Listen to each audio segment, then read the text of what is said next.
বিসমিল্লাহির রহমানির রহিম। আসসালামু আলাইকুম। অনলাইন এডুকেশন একাডেমির পক্ষ থেকে নবম শ্রেণীর সকল ছাত্রছাত্রীদের শুভেচ্ছা জানাচ্ছি। নবম শ্রেণীর অ্যাসাইনমেন্ট ক্লাসে আজকে আমি তোমাদের সামনে হাজির হয়েছি ষষ্ঠ সপ্তাহের বাংলাদেশের ইতিহাস ও বিশ্ব সভ্যতা অ্যাসাইনমেন্ট নিয়ে। এই অ্যাসাইনমেন্টে আমরা বাংলাদেশের ইতিহাস ও বিশ্ব সভ্যতার ষষ্ঠ সপ্তাহে অ্যাসাইনমেন্টটি সম্পূর্ণ সমাধান দেখতে পারবো এবং আমি আশা করি যদি তোমরা এই অ্যাসাইনমেন্ট অনুযায়ী তোমরা অ্যাসাইনমেন্টটি জমা দাও তাহলে তোমরা শতভাগ নম্বর পেতে পারবে।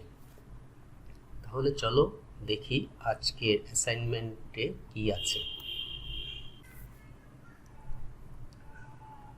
প্রিয় শিক্ষার্থীরা, নবম শ্রেণীর আজকের যে অ্যাসাইনমেন্ট আছে ষষ্ঠ সপ্তাহে সেটা আমরা আগেই বলেছি যে বাংলাদেশের ইতিহাস ও বিশ্ব সভ্যতা।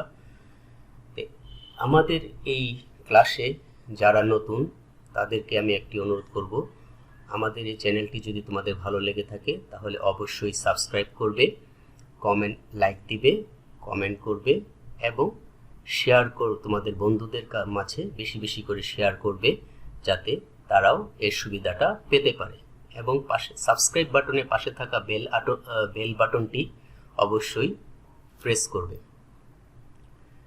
এবং তোমরা যে সাবস্ক্রাইব করবে, এই যে আমরা স্ক্রিনে দেখতে পাচ্ছি অনলাইন এডুকেশন একাডেমির লোগো, সেই লোগো দেখে সাবস্ক্রাইব করবে। বাংলাদেশের ইতিহাস ও বিশ্ব সভ্যতা ষষ্ঠ সপ্তাহের অ্যাসাইনমেন্টে আমরা দেখতে পাচ্ছি দ্বিতীয় অধ্যায় বিশ্ব সভ্যতা, মিশর, সিন্ধু, গ্রিক ও রোম। পাঠ্যসূচিতে অন্তর্গত যে বিষয়বস্তুগুলো আছে মিশরীয় সভ্যতা, সিন্ধু সভ্যতা, গ্রিক সভ্যতা, রোমান সভ্যতা। অ্যাসাইনমেন্টের জন্য আমাদের যে কাজটি আছে তা হচ্ছে বিশ্ব সভ্যতার অগ্রগতি সাধনে মিশরীয় ও সিন্ধু সভ্যতার অবদান সংক্রান্ত তথ্য ও ছবি সংগ্রহ করে উভয় সভ্যতার আর্থসামাজিক অবস্থার উপর একটি প্রতিবেদন তৈরি করতে হবে। অর্থাৎ আমাদের যে এই যে চারটি সভ্যতা আছে সেই চারটি সভ্যতার যে আর্থসামাজিক অবস্থা আছে সেই অবস্থার উপর ভিত্তি করে আমাদের একটি প্রতিবেদন তৈরি করতে হবে 300 শব্দের উপর ভিত্তি করে এবং সাথে ছবি থাকবে। তাহলে চলো আমরা অ্যাসাইনমেন্টটি শুরু করি। মিশরীয় সভ্যতা। মিশরীয় সভ্যতা উত্তর আফ্রিকার পূর্বাঞ্চলের একটি প্রাচীন সভ্যতা। নীল নদের নিম্নভূমি অঞ্চলে এই সভ্যতা গড়ে ওঠে। বর্তমানে অঞ্চলটি মিশর রাষ্ট্রের অধিগত। খ্রিস্টপূর্ব 3150 অব্দে প্রথম ফারাওয়ের অধীনে উচ্চ ও নিম্ন মিশরের রাজনৈতিক একীকরণের মাধ্যমে এই সভ্যতা এক সুসংহত রূপ লাভ করে। এরপর 3 সহস্রাব্দ কাল ধরে চলে প্রাচীন মিশরীয় সভ্যতার বিকাশ পর্ব। বিভিন্ন সময়ে রাজনৈতিক অস্থিরতার পর্ব দেখা দিয়েছিল। এই পর্বগুলো অন্তর্বর্তী পর্ব নামে পরিচিত। নতুন রাজ্যের সময়কাল এই সভ্যতার চূড়ান্ত বিকাশ পর্ব। অর্থাৎ মিশরীয় সভ্যতার যে নতুন রাজ্য সেই রাজ্যের সময়কাল এই সভ্যতার চূড়ান্ত বিকাশ পর্ব। এরপরই ধীরে ধীরে মিশরীয় সভ্যতার পতন আরম্ভ হয়। প্রাচীন মিশরের ইতিহাসের শেষ পর্বে একাধিক বৈদেশিক শক্তি মিশর অধিকার করে নেয়। খ্রিস্টপূর্ব 31 অব্দে আদি রোমান সাম্রাজ্য মিশর অধিকার করে এই দেশকে একটি রোমান প্রদেশে পরিণত করলে ফারাওদের শাসন আনুষ্ঠানিকভাবে সমাপ্ত হয়। এই হচ্ছে মিশরীয় সভ্যতার মোটামুটি একটি ইতিহাস। আশা করি তোমরা এখান থেকে এতটুকু লিখতে পারবে।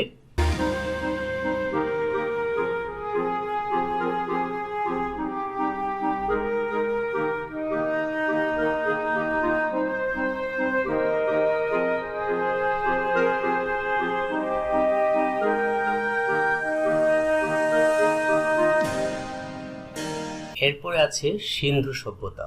সিন্ধু সভ্যতা ছিল ব্রোঞ্জ যুগীয় সভ্যতা। 3300 থেকে 1300 খ্রিস্টপূর্বাব্দ পর্যন্ত এই সভ্যতাটা স্থায়িত্ব ছিল। এই সভ্যতার কেন্দ্র ছিল মূলত ভারত উপমহাদেশের পশ্চিমাঞ্চলে অবস্থিত সিন্ধু নদ অববাহিকা। প্রথম দিকে এই সভ্যতা পাঞ্জাব অঞ্চলের সিন্ধু অববাহিকায় বিকাশ লাভ করে। পরে তা প্রসারিত হয়ে গগ্গর, হকরা নদী উপত্যকা ও গঙ্গা যমুনা দোয়াব অঞ্চল পর্যন্ত বিস্তৃতি লাভ করে। বর্তমান পাকিস্তান রাষ্ট্রের প্রায় সম্পূর্ণ অংশ, ভারতীয় প্রজাতন্ত্রের পশ্চিম দিকের রাজ্যগুলো, দক্ষিণ পূর্ব আফগানিস্তান এবং বালুচিস্তান প্রদেশের পূর্ব অংশ এই সভ্যতার অন্তর্গত ছিল। তাহলে সিন্ধু সভ্যতা কি ছিল? সিন্ধু সভ্যতা ছিল একটি ব্রোঞ্জ যুগীয় সভ্যতা এবং এখানে সেই সিন্ধু সভ্যতার একটি সংক্ষিপ্ত ইতিহাস আমরা তুলে ধরলাম। এরপরে যে আমাদের অ্যাসাইনমেন্টে আছে গ্রিক সভ্যতা। প্রাচীন গ্রিস হলো গ্রিস ইতিহাসের অন্তর্গত প্রাচীন সভ্যতা, যা প্রাচীন যুগ খ্রিস্টপূর্ব 8ম-6ষ্ঠ শতাব্দীতে শুরু হয় এবং ধ্রুপদী সভ্যতা আনুমানিক 600 খ্রিস্টাব্দ পর্যন্ত বিরাজ করেছিল। এরপরই হচ্ছে প্রারম্ভিক মধ্যযুগ এবং বাইজেন্টাইন যুগ। প্রাচীন গ্রিসের মধ্যে অন্তর্ভুক্ত হল ধ্রুপদী গ্রিস যুগ, যা খ্রিস্টপূর্ব 4র্থ থেকে 5ম শতাব্দীতে সমৃদ্ধি লাভ করে। ধ্রুপদী গ্রিস যুগে একজন এথেনীয় নেতৃত্বে পারস্যদের উপদ্রব দমন করা হয়। মহামতি আলেকজান্ডারের বিজয়ের কারণে হেলেনিস্টিক সভ্যতা মধ্য এশিয়া থেকে ভূমধ্যসাগরের শেষ পশ্চিম পর্যন্ত সমৃদ্ধি লাভ করে। এই হলো আমাদের গ্রিক সভ্যতা।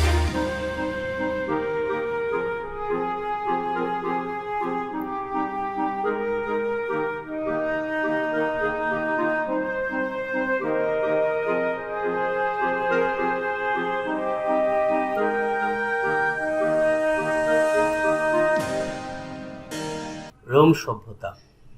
রোমান সাম্রাজ্য প্রাচীন রোমান সভ্যতার একটি পর্যায়। সাম্রাজ্যটি একজন সম্রাটের নেতৃত্বে থাকা সরকার দ্বারা পরিচালিত হতো। রোমান সাম্রাজ্যের শাসনাধীন অঞ্চলসমূহ ভূমধ্যসাগরের চারিদিকে ইউরোপ, আফ্রিকা এবং এশিয়া পর্যন্ত বিস্তৃত ছিল। খ্রিস্টপূর্ব 100 থেকে 400 খ্রিস্ট পর্যন্ত রোম পৃথিবীর সবচেয়ে বৃহত্তম নগরী ছিল। এর আগে গৃহযুদ্ধ এবং রাজনৈতিক সংঘাতের ফলে রোমে বিরাজমান 500 বছরের রোমান প্রজাতন্ত্রের চরম অস্থিরতার সৃষ্টি হয়। অস্থিরতার ওই সময়ে জুলিয়াস সিজারকে স্থায়ী ডিক্টেটর হিসাবে নিযুক্ত করা হয়। সিজারের পুত্র অক্টাভিয়ান খ্রিস্টপূর্ব 31-এ অ্যাক্টিয়ামের যুদ্ধে মার্ক অ্যান্টনি এবং ক্লিওপেট্রাকে পরাজিত করে।